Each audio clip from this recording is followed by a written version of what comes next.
Hi, I just pulled a bag of oatmeal that my friend has here, and I wanted to take a look at it because it's a really great example of marketing versus what's in the bag.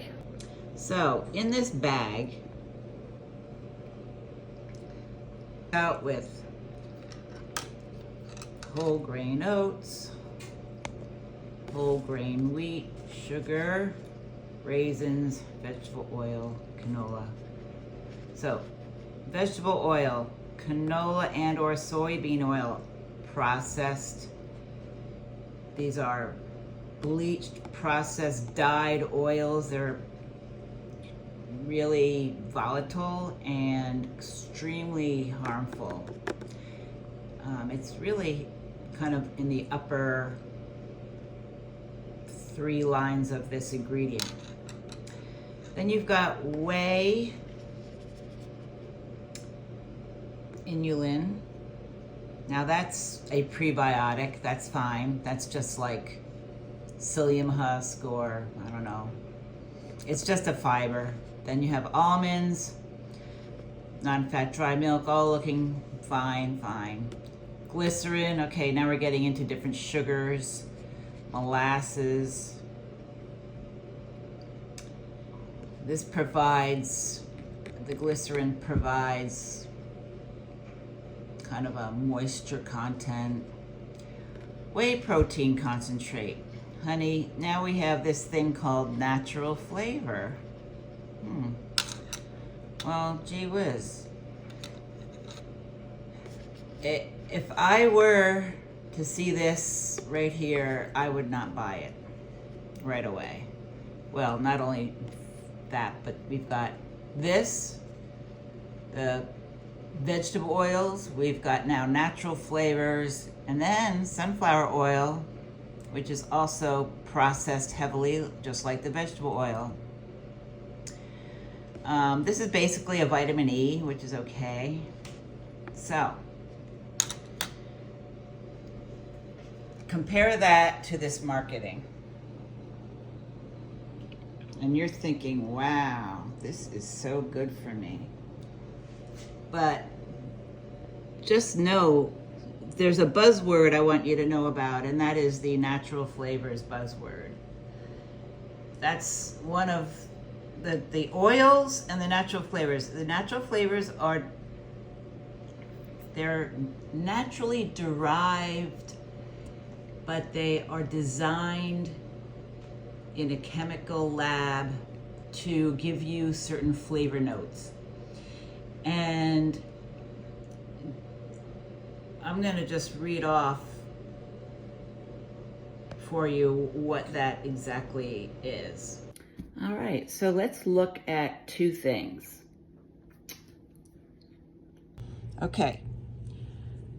These are the 2 ingredients I want to go over in this example of Quaker Simply Granola.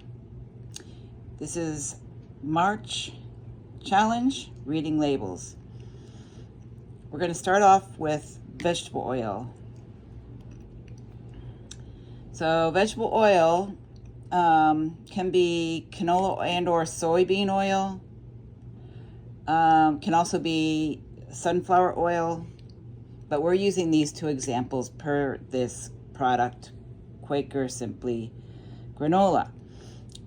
So the seeds that are in this vegetable oil typically are going to look like this. This is rapeseed, otherwise known as canola. It looks like this. They're tiny. This is soybean. And they're also tiny, but quite bigger than the canola. Listed are the steps to how the oil is extracted from these seeds. Seeds are cleaned. It's a long list, right? Seeds are cleaned. Debris, dirt, and foreign material removed. Cracked and flaked. Seeds are broken down to improve oil extraction. Cooked, conditioned. Heat and moisture applied to rupture oil cells. Mechanical pressing, expeller or screw press extracts the crude oil. Okay, we're still working on cracking the seeds and trying to open them up for the next basic big step, which is the solvent extraction. The solvent extraction uses a hexane. It's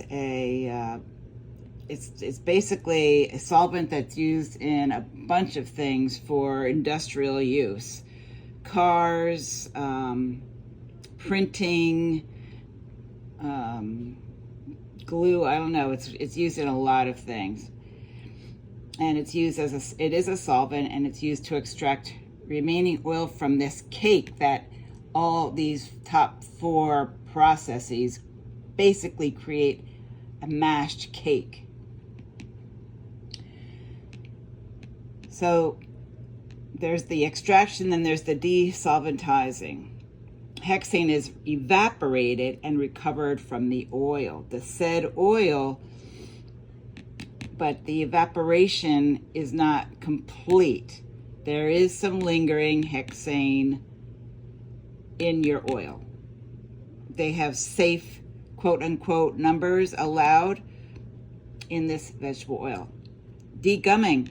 Once this level here is complete, it's a very gummy, disgusting kind of mush. So they do a degumming process where they use water or acid, and they try to break it apart and remove basically some of the fat that binds it all together in this gummy product here at this stage. Refining. Okay, now we have to neutralize all of this above process. It has to be refined so it starts to look more like what you see on the shelves. So a caustic soda removes free fatty acids, basically to free up the cake and sludge that so far that's really what it resembles. Okay, next is a bleaching, because it's dark. The product from, all the way up until this bleaching process is really kind of dark, almost like a rich mud, dark mud. So the bleaching is used. There's bleach activated clay. Carbon absorbs pigments, pulls out that color, it does stink, so it has to pull out the odors and any impurities that it can grab from there. So there's this process here. And then there's a deodorizing process, again, to make the scent a little more pleasurable because it stinks. High heat, steam stripping removes volatile compounds and affects the taste and smell. All right, so it can either be, done at this point where it's kind of finished and you get your finished product. But they also, which they don't mention here, but they do add color in some cases where you'll see it very golden yellow. That's coloring. So the winterization is another option. It removes wax so oils can stay clear and refrigerated.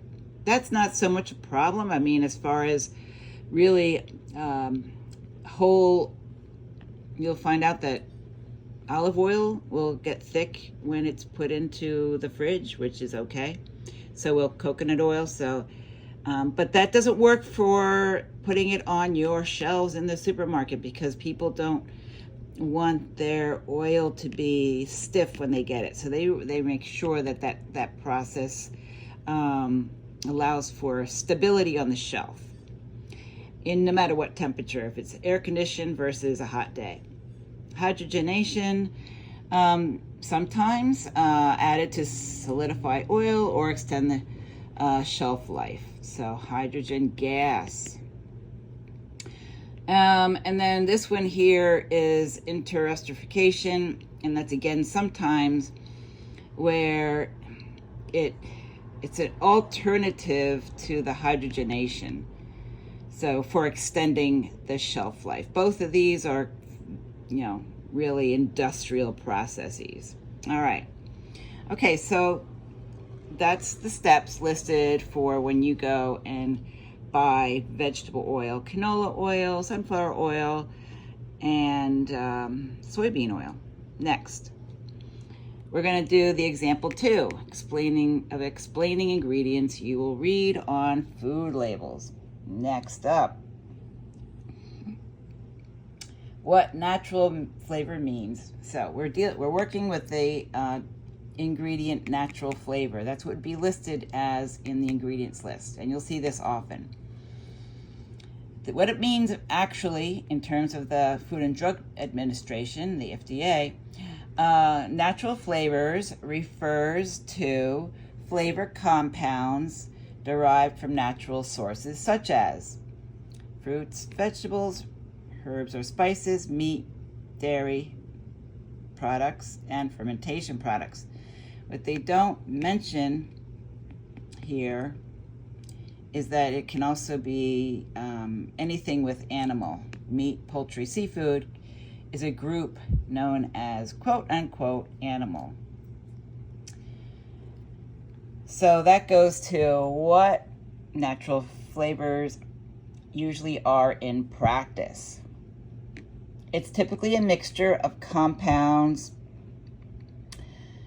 extracted or produced from natural materials and then blended to create a specific taste. Okay, they want every single package on the shelf to be the same, no matter what package you pull off the shelf, out of the freezer or wherever off the shelf, no matter if it's in the freezer, in the pantry items, or in the bottled food items. It has to all look and taste exactly the same from its other one on the shelf. Now, when reading your labels, remember this: the shorter the ingredient list and the more recognizable the ingredients, the better.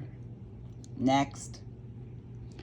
So, examples that sometimes surprise people. Natural flavor can include animal-derived sources, as I mentioned earlier. So, we've already seen this before in the previous slide, but this is a broad definition. Sometimes some unusual biological sources can technically qualify as natural flavor ingredients. Remember, natural flavor ingredients have a wide girth to work in, and there is no policy that requires disclosure. So we only have some knowledge of what natural flavors are made from. This is one ingredient we do know of that are animal derived, and it's a castoreum or beaver castor gland. And it's mostly used for a vanilla-like or raspberry flavor notes. And it does come from the glands near a beaver's scent sacs. Yummy. So that is included as a natural flavor in some things. Now, we don't know, that's one thing we are aware of, but we don't know of what other things they have not disclosed, right? So that's only what we know of. So if you imagine if they're allowing this, who knows, right? And also outside of natural flavors are certain insects used in food ingredients. I thought I'd throw this in, usually as colorants rather than flavors. So insects are used for that, okay? Now next up I have here, natural flavor means the flavor started from something found in nature, but the label doesn't tell you exactly what that source was. That's why ingredient lists with whole recognizable foods are easier to evaluate. So think of it this way: natural flavors equals maybe or maybe not harmful and not informative, versus whole food ingredients, the best transparency. The end. I hope this helps. More reading labels information coming your way.